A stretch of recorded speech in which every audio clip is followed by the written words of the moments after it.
Escrito por Jonathan Freedland, que leva o pseudônimo de Sam Byrne, o livro Matem o Presidente relata uma história fictícia, ou quase isso, sobre um suposto presidente dos Estados Unidos que está afundando o país. Envolvido em diversas acusações de estupro, ameaçando o país por meio de palavras, inventando diversas falácias a seu favor, sempre reverberadas pela mídia, o presidente, em um acesso de raiva, quase inicia uma guerra nuclear contra a Coreia do Norte, o que ocasionaria, inevitavelmente, o fim do mundo. A gota d'água. 2 secretários do governo, alarmados com a ameaça que o presidente representa, armam um plano para assassiná-lo. Mas matar uma das pessoas mais influentes de todo o planeta, o presidente da maior potência do mundo, seria realmente a melhor forma de silenciá-lo? Qual o papel da mídia em um momento de crise como esse? Será que os meios de comunicação poderiam, de alguma forma, cooperar para revelar a verdade por trás da imagem de um presidente formada inteiramente pelas fake news? Seria a mídia capaz de destituir o presidente de uma forma democrática ou não? Todas essas questões foram abordadas em entrevistas com Eduardo Alcarone, um jornalista formado também em rádio e TV, e com Rodrigo Garcia, atual secretário de Habitação de São Paulo, para que pudéssemos entender, afinal, qual o papel dos veículos de informação dentro de um campo tão cheio de tensões e contradições quanto político. Às vezes, acho que talvez os bons políticos constroem uma imagem que não é muito distante do que ele realmente acredita do real. Mas a gente sabe que tudo isso é super manipulável, né? E em parte, né, é uma culpa dos dois lados, né? Acho que é muito fácil também se eu falar que quem constrói a imagem, né, é que está fazendo algo fake, mas também quem está sendo... quase que você aceita que essa imagem seja produzida, né? Então a gente também tem parte dessa equação, né? Não é uma equação de um lado só.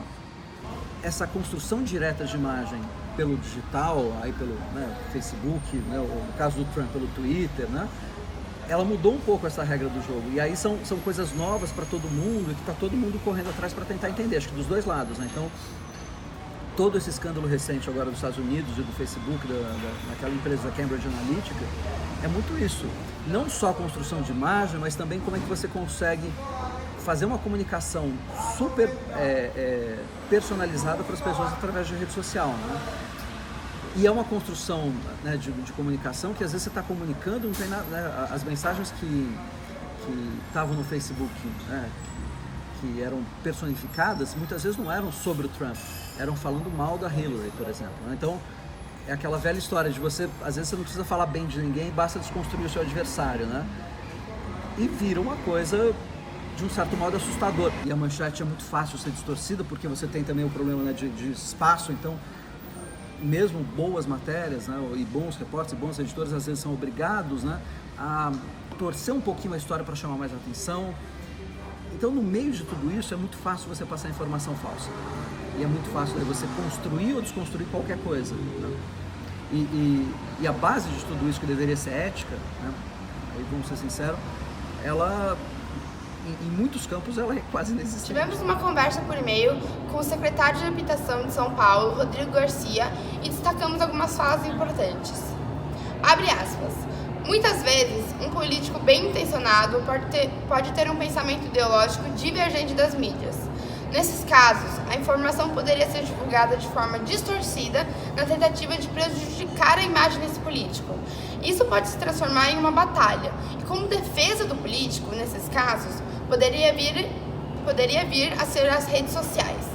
É uma forma de ele fazer contraponto para a opinião pública tirar as próprias conclusões. Fecha aspas. Outra. Abre aspas. A mídia séria, que trabalha com a verdade, é a principal fonte de informação e esclarecimento dos fatos para a opinião pública. Ela tem de mostrar todos os lados envolvidos, tem de fazer pesquisas, análise, enfim,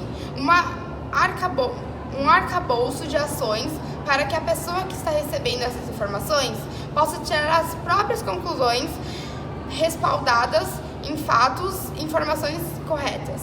Fecha aspas. Por fim, abre aspas. Se não fosse a ação da polícia, da justiça e o acompanhamento da mídia, muitos dos casos de corrupção que vieram à tona nos últimos anos poderiam ainda estar escondidos.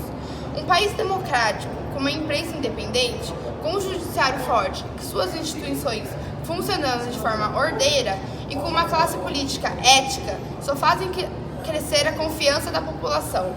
São esses elementos que levam ao desenvolvimento. A política é fundamental para a atividade humana. Fecha aspas. Depois de entrevistar o jornalista Eduardo Accaroni e o secretário de Habitação de São Paulo, Rodrigo Garcia, tiramos algumas conclusões sobre o papel da mídia na divulgação de informações e na formação da imagem de pessoas influentes, como a mídia tendo como principal função ser formadora de opinião, assim como ela é capaz de construir uma imagem e depois destruí-la em segundos. Além de condenar o julgado muito antes do juiz. Ela é inclusive capaz de agir por trás de quem nos governa. Por isso, o compromisso com a verdade é muito importante para a ética jornalística, para que assim a gente sempre almeje o caminho da democracia.